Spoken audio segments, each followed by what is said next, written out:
بسم اللہ الرحمن الرحیم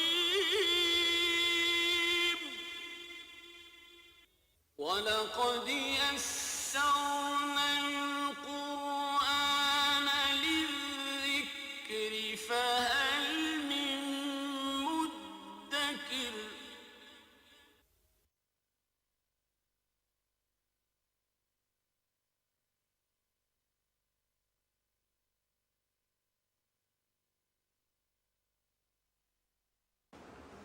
الحمد لله وكفى والصلاة والسلام على عباده الذين اصطفى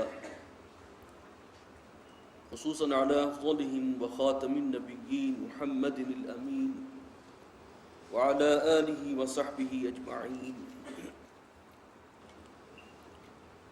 أما بعد فأعوذ بالله من الشيطان الرجيم بسم الله الرحمن الرحيم ألم تر إلى الذين خرجوا من ديارهم وهم ألوف حذر الموت فقال لهم الله موتوا ثم أحياهم إن الله لذو فضل على الناس ولكن أكثر الناس لا يشكرون صدق الله العظيم رب اشرح لي صدري ويسر لي أمري واحلل عقدة من لساني يفقهوا قولي اللهم ألهمني رشدي وأعذني من شرور نفسي اللهم أرنا الحق حقا وارزقنا اتباعه وأرنا الباطل باطلا وارزقنا اجتنابه اللهم رب زدني علما آمین یا رب العالمین۔ سورہ بقرہ کے 9 رکوع ابھی باقی ہیں، اور یہ جو 32واں رکوع یہاں سے ہمارا مطالعہ شروع ہوگا، اس میں بنی اسرائیل کی تاریخ میں جہاد و قتال کا ایک بہت اہم واقعہ ہے جس کا ذکر ہے، اور یہ اصل میں تمہید ہے غزوہ بدر کی۔ مسلمانوں کو، صحابہ کرام کو ذہناً تیار کیا جا رہا ہے کہ اب اس قسم کے حالات جو ہیں وہ تمہارے ساتھ بھی پیش آئیں گے، تو اس میں تمہارا رویہ کیا ہونا چاہیے۔ سابقہ امت کی تاریخ سے اس کی ایک مثال ہے کہ اس میں جو سچے اہل ایمان تھے، جو اللہ اور اس کے رسول کے وفادار تھے، ان کا انداز کیا تھا۔ تو یہ گویا ایک ان کے لیے تقلید کے لیے ایک راستہ ہے جو دکھا دیا گیا کہ یہ طرز عمل ہے جو تمہارا آئندہ ہونا چاہیے۔ فرمایا الم تر الی الذین خرجوا من دیارہم، کیا تم نے دیکھا نہیں ان لوگوں کو کہ جو نکلے تھے اپنے گھروں سے، وہم الوف، اور وہ ہزاروں کی تعداد میں تھے، حذر الموت، موت کے خوف سے۔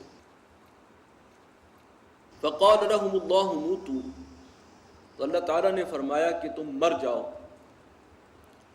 ثم احیاہم، اور پھر ان کو زندہ کیا۔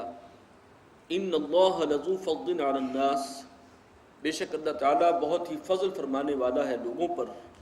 ولکن اکثر الناس لا یشکرون، لیکن اکثر لوگ اس کا شکر ادا نہیں کرتے۔ یہ بنی اسرائیل کی تاریخ کا کون سا واقعہ ہے جو ان آیات میں آیا، اس میں مفسرین کا اختلاف ہے۔ بہرحال ایک رائے جو زیادہ مناسب حال معلوم ہوتی ہے وہ یہ ہے کہ اصل میں ذکر وہی ہو رہا ہے کہ جب مصر سے وہ نکلے تھے تو ہزاروں لاکھوں کی تعداد میں تھے، لیکن بزدلی اور خوف ان پر طاری تھا۔ پھر صحرائے سینا میں بھٹکتے پھرے، پھر ایک موقع پر جب انہیں کہا گیا کہ جنگ کرو اللہ کی راہ میں، تو انہوں نے انکار کیا تھا۔ اس کا ذکر آئے گا آگے سورہ اعراف میں۔ پھر اللہ تعالیٰ نے سزا دی انہیں کہ 40 سال تک بھٹکتے رہو اسی صحرا میں۔ یہ گویا ان کے لیے ایک موت کیسے حکم میں تھا۔ پھر اللہ نے زندہ کیا، اور اس صحرا میں جو نئی نسل پل کر جوان ہوئی بڑھی ہے، اس نے پھر بعد میں جہاد کیا اور قتال کیا۔ تو اس کے دل سے وہ خوف نکل چکا تھا، اور نئی نسل جو ہے وہ صحرا میں اور صحرا کی کھلی فضاؤں میں، جیسے اقبال نے کہا کہ فطرت کے مقاصد کی کرتا ہے نگہبانی، یا بندہ صحرائی یا مرد کوہستانی۔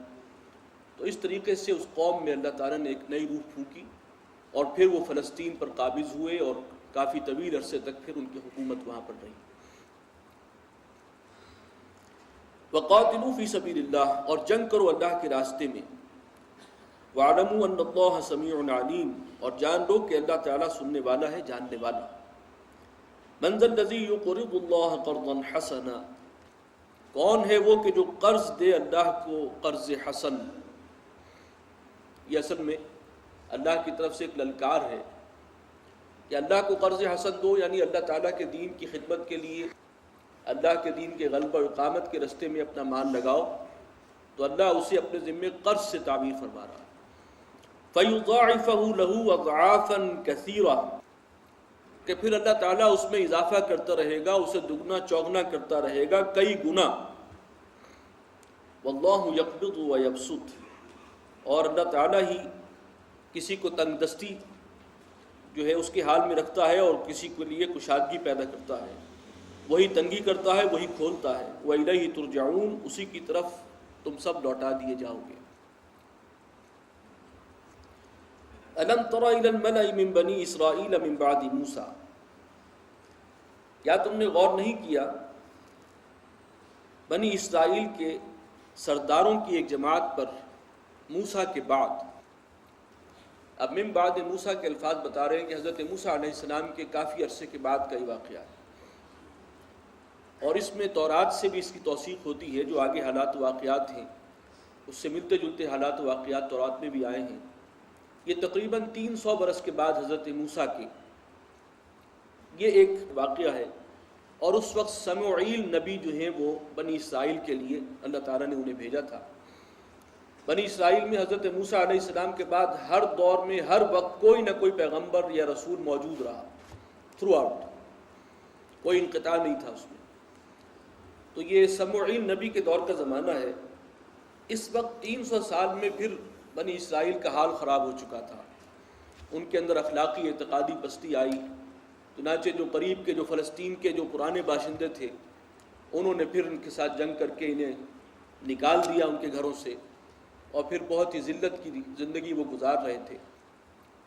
اس وقت انہیں خیال آیا کہ اب جنگ کرنی چاہیے۔ حضرت سموعیل کی قیادت میں پھر کچھ اصلاح کا کام شروع ہوا، پھر ایمان کی دعوت انہوں نے دی، پھر تقویٰ کی بات کی، تو پھر ان کے اندر احساس ہوا کہ اب ہمیں دشمن کے خلاف جہاد کرنا ہے۔ اس قالوا لنبی لہم، جب کہا انہوں نے اپنے نبی سے، سموعیل نبی سے، ابعث لنا ملکا، ہمارے لیے کوئی مقرر کر دو کوئی بادشاہ، نقاتل فی سبیل اللہ، اور ہم تاکہ جنگ کریں اللہ کی راہ میں، کوئی سپہ سالار ہو، کوئی ہمارا حاکم ہو، بادشاہ ہو۔ روایات میں یہ آتا ہے کہ وہ سموعیل نبی اس وقت بہت بوڑھے ہو چکے تھے، اور قوم کے اندر بھی جو زوال تھا اس کی وجہ سے انہوں نے کہا کہ بادشاہ ہمیں ملنا چاہیے جیسے اور حکومتوں میں بادشاہ ہوتے ہیں۔ قال هل عصیتم ان کتب علیکم القتال والا تقاتلوا، وہ تو جانتے تھے اپنی قوم کو، انہوں نے کہا کہ کہیں ایسا نہ ہو کہ اگر تمہیں جنگ کا حکم ہو جائے، اگر تم پر قتال فرض کر دیا جائے تو پھر تم قتال کرنے سے انکار کر دو، تم جنگ کے لیے تیار ہی نہ ہو۔ یہ لفظ کتبہ کو پہچان لیجئے، اس سے پہلے بھی یہ آیا ہے اس صورت میں کئی جگہ۔ یہ ہے کتاب، کچھ لکھنا، فرضیت کے لیے یہ لفظ آتا ہے کہ جو چیز لکھ دی جائے، ان پر لکھ دیا گیا، کتب علیکم القتال، تم پر لکھ دیا گیا جنگ کرنا، کتب علیکم الصیام، تو یہ لفظ وہی ہے، کتاب، لکھی ہوئی شے۔ تو هل عصیتم ان کتب علیکم القتال والا تقاتلوا قالوا وما لنا الا نقاتل فی سبیل اللہ، کہنے لگے کہ آخر ہمیں کیا ہے کہ ہم جنگ نہ کریں اللہ کے راستے میں، وقد اخرجنا من دیارنا وابنائنا، حالانکہ ہمیں نکال دیا گیا ہمارے گھروں سے اور ہمارے بیٹوں سے ہمیں دور کر دیا گیا، ہمارے ساتھ جو کچھ ہوا ہے اب تو ہمیں قتال کرنا ہے۔ فلما کتب علیہم القتال، تو جب فرض کر دیا گیا ان پر قتال، جنگ کرنا، تولوا، تو سب نے روگردانی کی، یعنی اب اس اپنے عہد کو توڑ دیا، کوئی تیار نہیں ہو رہا تھا، الا قلیلا منہم، سوائے ان کی ایک قلیل تعداد کے۔ واللہ علیم بالظالمین، اور اللہ تعالیٰ ایسے ظالموں کو خوب جانتا ہے۔ وقال لهم نبیہم ان اللہ قد بعث لکم طالوت ملکا، اور کہا ان سے